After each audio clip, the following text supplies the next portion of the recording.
doctor. He's the department chair for community group practices at the Leahy Clinic and is affiliated with multiple hospitals in the area, including Beverly Hospital and Leahy Hospital and Medical Center in Burlington. He received his medical degree from the University of Rochester School of Medicine and Dentistry and has been in practice for over 35 years, most of it in IPswich in the North Shore area. His special interest is in the study of diabetes, geriatric medicine, and Lyme disease. And Dr. Soderlund is honored to have the opportunity to speak and be part of this event. So please give a hand for...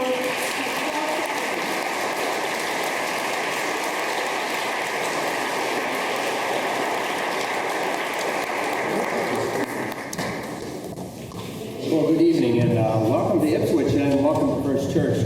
Really appreciate your coming tonight. And when Rebecca emailed, well, first thing I want to say is it's terrible to be the speaker between dinner and an audience, and it's even worse to be a speaker between an audience and wonderful music, so I'll try to make my words brief. But when Rebecca emailed me a few weeks ago, she said, would I like to speak for a few minutes before this wonderful fundraiser? Well, she did two things. She said, would I like to speak? She didn't invite me to sing, so you all are lucky in that case. The second is she didn't say what to speak about, so I had a wonderful talk about my recent fly fishing trip to Western New York before the snow, and I had slides, and my wife said, no, I don't think that that's really what they wanted. So you're lucky I'm not doing that either. So I thought I'd talk just a couple minutes about two things. One is Ebola, and the other is about Doctors Without Borders. And so it's an interesting story, and I'll be very brief, but it wasn't until the mid-1970s that Ebola had even been identified. It had primarily lived in animals in Africa, and occasionally there would be an outbreak in parts of Africa. And you would see them in rural areas, small outbreaks, 40, 50 people, but the mortality rate was around 50 to 80%. I think Robin Cook even wrote a book somewhere in the 80s or 90s that used Ebola as a very frightening virus. It was first identified in Europe, and it was called the Marburg virus, and it was identified in workers who were working with monkeys, and they were using monkey cells in a laboratory, and they got sick with the illness that we know now as Ebola. And so right now, why we are thinking about it so much is not because it's a rare virus, or it's not because it's in IPswich or in the North Shore, but because the news has really brought it out. There have been 17,000 cases in this last outbreak, and those have all occurred in those five Western African nations, and many of you may have heard of those. They're Guinea, Liberia, Sierra Leone, Nigeria, Senegal, and Mali. And there's been 17,000 cases only in the last year, and the death rate still has been somewhere between 50 and 80%. There have been 17,000 cases, 6,000 deaths, and 622 of the deaths have been healthcare workers. So it's a disease that really has affected this community of healthcare providers. The important thing to know about it is it's direct patient, person-to-person contact. It has an animal reservoir, and unless you come in direct contact with these animals, and they're not in the United States, you really are not going to get it. But what's been a difficult part in this, it's been an urban environment, and the culture is very much around someone's death. And so there's a tremendous amount of contact at the time people are dead, hugging, cleaning, and it's been very difficult to break that cultural apart. So there have been a lot of direct contact. Very interesting what happened in the United States, and the concern about this was that, in fact, the Center for Disease Control and most State Department of Public Health got very involved, so that our office was advised if we have a patient who calls who has symptoms consistent with Ebola and has had contact in that country, one of these five countries, we weren't even to bring them into the office. We had infectious disease people we could call, they would be screened, and they would be sent to one of these locations where they could be isolated very quickly. Because of the person-to-person contact, if you could avoid that contact, it really, and it's demonstrating in most of these countries, this epidemic will end very quickly, and the news media has already lost a lot of their interest. The symptoms don't occur until about 6 to 12 days after you've been contacted. So these people traveling with air traffic now, people can leave their country, have been exposed, and as we've seen in that fellow down in Texas, it wasn't until he got to Texas that he was sick. The important part is that people who have been exposed before they have symptoms are not infected. So it's not that people are going to be hiding and you're not going to know that they have it. The other is it doesn't spread like influenza. So it's not a cough, it's not a cold, so they're not spreading it all through the community. So I think everyone thought there was going to be a tremendous amount of fear in the United States about Ebola, and really I think people were very rational and understood this very quickly. So it's not something in and of itself that we're concerned with here, certainly not in Ipswich. We can talk a lot about Lyme disease in Ipswich, but we're not going to talk a lot about Ebola. And it is in the wane. I think of the 5 countries, 2 have already been disease-free now of new cases since, I think, September or October. So it's a story that's very interesting if you're a virologist or an epidemiologist, interesting if you're a newspaper reporter and like to talk about death. But fortunately for us, that in and of itself is not as major importance. What is important is this group of physicians called Doctors Without Borders. In fact, it's interesting that it goes back again to when I was in high school, when I was in college, and we were becoming very politically active in the late 60s, early 1970s, there was this area called Biafra. Now, I had forgotten about Biafra until I went back and started reading about Doctors Without Borders. But Biafra is in southern Nigeria, and it was a political terrible area. I don't know how many remember, but there were thousands starving. There were refugee camps. The first time the news media had really gotten involved in showing us what was going on. Well, there were a group of French doctors that, what can we do? And so what they did is they contacted the Red Cross, they contacted the Nigerian government, and probably because of the time they realized, well, organizations aren't going to do much, they went down on their own as volunteers. And it was a group, and they had a specific, and I've written this out a little bit so we could all understand it. What they said was they laid down a foundation for a new and a questioning form of humanitarianism that would greatly ignore political, religious boundaries and prioritize the welfare of those suffering. It sounds a little bit like the late 60s, early 70s, doesn't it? So what we were all doing. Well, they quickly in 1972, in 1972 went to Managua, Nicaragua, where there was a major earthquake. The next year they went to Honduras, where there was a hurricane. In 1975 they went to Cambodia, where there was a refugee crisis. In 1999 they won the Nobel Peace Prize. So it's an organization that very quickly and very quietly has done a lot for humanity. So if you get on their website, it's a very understated website, and you read their charter, and I thought I'd read that for you. It's a private, so it's not government at all, international, so it's many countries, association made up mainly of doctors and other healthcare workers, and is also open to all other professions, which might help in primarily providing medical care. It provides assistance to populations in distress, to victims of natural or man-made disasters, and to victims of armed conflict. And that's what we're hearing about most of it, what's going on in all these political areas in the world. They do so irrespective of race, religion, creed, or political convictions. It observes neutrality and impartiality, although I think they've become a little bit more than that now, in the name of universal medical ethics and the right to humanitarian assistance. So they really go in, and it's all about helping people, not about helping governments. I thought I'd just list their accomplishments in 2013. They had over 9 million outpatient visits. They had 477 inpatient visits, 1.8 million malaria visits. They treated 250,000 children with malnutrition, 340,000 patients with AIDS, delivered 182,000 children either by C-section or deliveries, did 77 major surgeries, 11,000 cases of sexual violence, 155,000 mental health consultations, 31,000 cases of tuberculosis, 27,000 of cholera, immunized 2.5 million people against measles, treated 129,000 cases of measles, actually one in my practice ever, and 164,000 cases of meningitis. This is worldwide, not mostly in the United States. So there are a couple of things I'd like to just use as examples. This is from Tacloban in the Philippines after that major earthquake. And this is actually some words from some of the physicians. Even before landing, the vision of the coast is horrific. Every single building has been destroyed. Thousands of people have gathered at the airport looking for help and hoping for an evacuation. Chaos is everywhere. Emergency teams are made of very experienced people. We've all seen our share of crises and disasters, but none of us have seen such a level of destruction. So they're the first people almost on the ground. They can put up a field hospital very much like our military, and it's inflatable, and they're up and running within days. in these areas of crisis. This is in South Sudan, saving malnourished children. I spent my third field assignment with Doctors Without Borders in a South Sudan refugee camp where there was widespread malnutrition and a lot of children were dying. My job was to open an inpatient therapeutic feeding center to help decrease child mortality, just to feed children. And that's in the Sudan. Now we've heard of Libya, emergency boat rescue in Libya. And what they did there was there were a team of 13 who opted to come on this mission to rescue war wounded from Misrata and transport them to the safety and medical care of Sfax in Tunisia.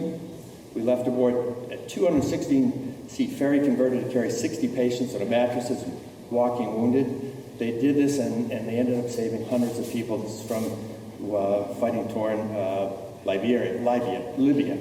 And then there's the epidemic we just talked about. So it's an organization that is volunteer, it's independent. All the monies you raise here go to this organization. The doctors will sign up for a 6-month stay, and as you can see, one woman physician said she was extended for her third. So they're the unsung heroes, the people we don't know about, but they're people who are there caring for people. And it's people like you who are able to support them. So welcome to IPswich and happy holidays, and I'm out of the way for music.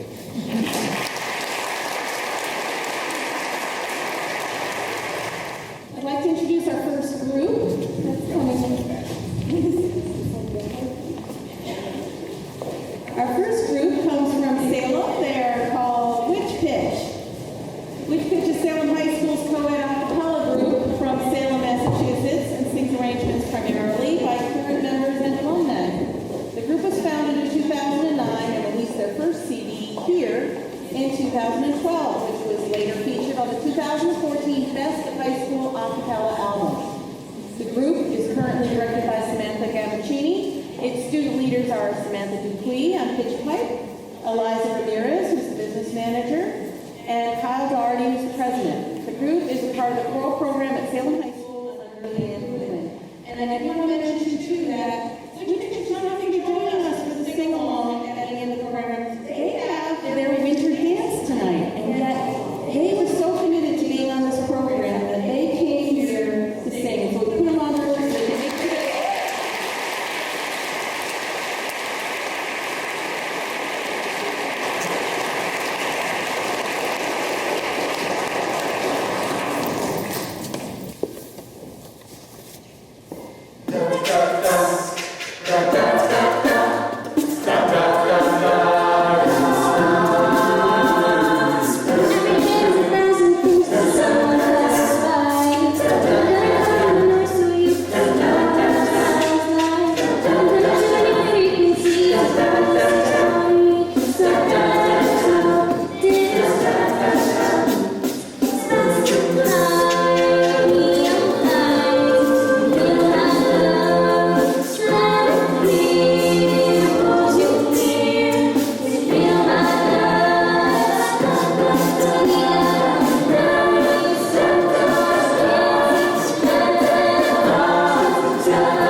stand with my hallelujah.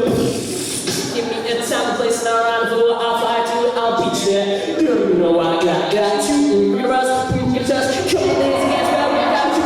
No, we'll tell you. That's just how we see it. People tell the sky's the limit, the sky's the point. I'm stepping out like the it's the best side.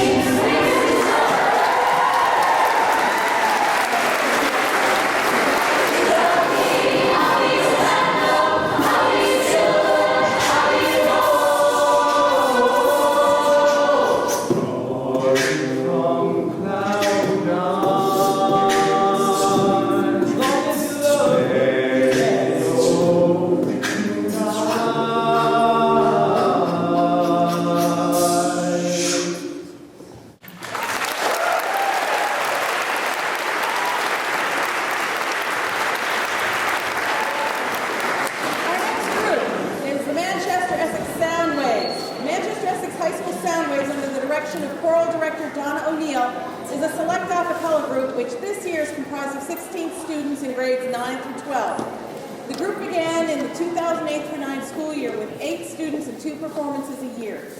It has since developed into a very active and integral part of the school. The Soundwaves perform throughout the area at various community events, charity events, benefit concerts, and with other high school and college groups. They're very happy to have been invited to this wonderful event tonight and are pleased to be participating along with all the other groups for such a worthy cause. So let's hear it for the Soundwaves. Hi everybody, we just want to thank you again for letting us come here. We're really proud and happy to sing for you all, so we hope you enjoy. She kind of stole my speech.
Our next piece will be Lonesome Road by James Taylor, featuring front singer Tucker Evans.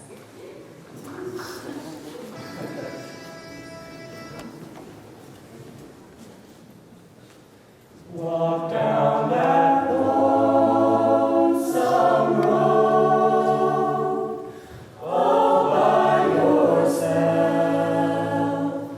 Don't turn your head.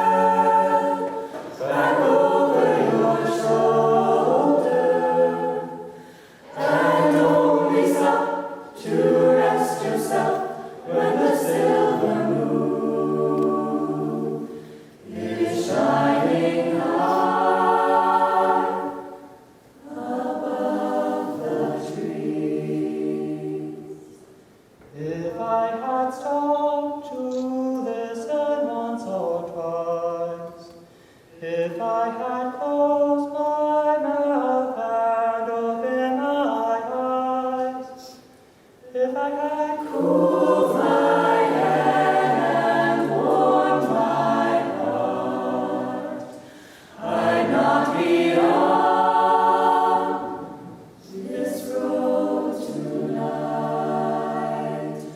Carry on, never mind feeling sorry for yourself.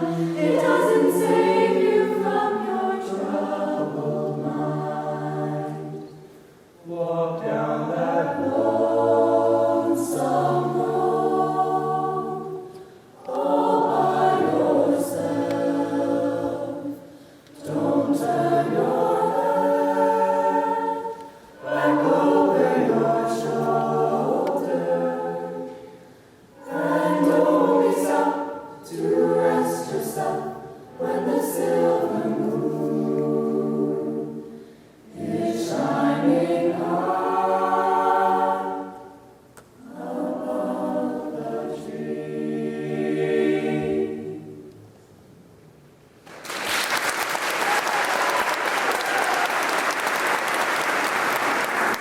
Hi guys.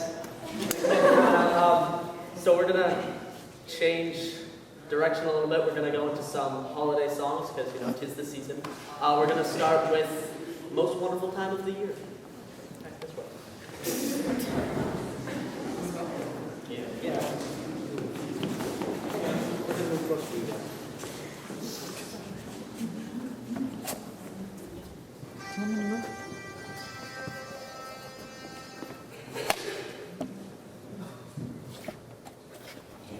Ding dong ding, ring the Christmas bells. Ding dong ding, so that all the world can tell.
One seems to hear words of good cheer from everywhere, filling the air. All around, raising the sound, joy of the day, telling the tune. Daily they ring while people sing songs of good cheer. Christmas is here. Dilly, dilly, dilly, praise long. Dilly, dilly, dilly, praise long. Dilly, sing long. Dilly, dilly, long.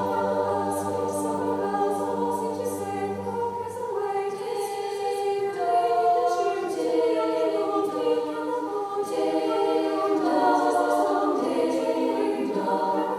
One seems to hear words of good cheer from everywhere, filling the air. All around, raising the sound, joy of the day, telling the tune. Daily they ring while people sing songs of good cheer. Christmas is here. Dilly, dilly, dilly, praise long. Dilly, dilly, dilly, praise long. Dilly, sing long. Dilly, dilly,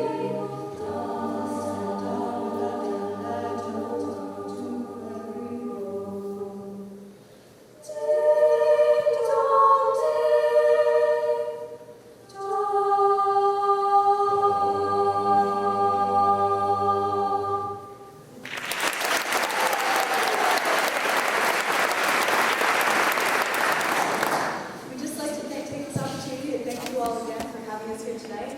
We are so honored to have been invited to this wonderful event to support this fantastic cause, and we're so happy to be able to sing with all these very talented groups.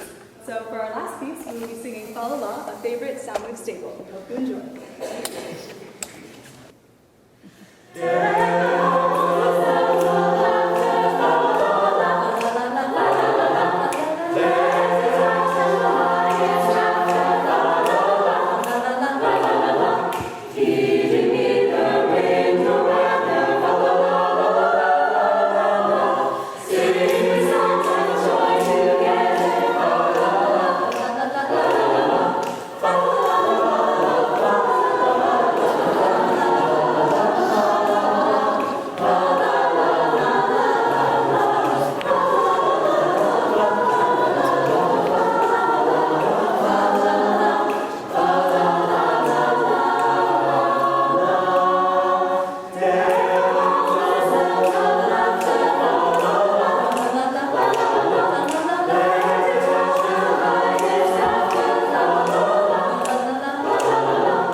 Okay, folks, our next group are the Nightingales, hailing from all around metropolitan Boston. Inspired by the Modernaires, the vocal group that performed alongside the Glenn Miller Orchestra, the Nightingales is a spin-off of Boston's all-women's jazz orchestra, the Mood Swings. The group adds flair and variety to Mood Swings performances, delighting audiences with favorites such as Java Jive and Moonglow, to name only a few. The Nightingales are a cappella with almost the entire rhythm section. So there's the guitarist on the end, followed by the bass player from the Mood Swings, followed by the keyboardist from the Mood Swings, followed by the person who plays almost every instrument in the band. And they leave their instruments behind to entertain audiences in swinging four-part harmony. So please give a hand for the Nightingales.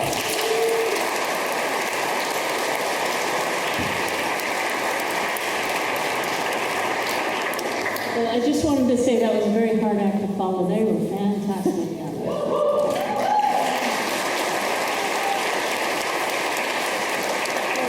We're here to represent the over 30 crowd. Over 40. All right. So we're just going to sing a couple of tunes from way back, so some of your older folks will recognize these tunes. The first one is Moon Glow.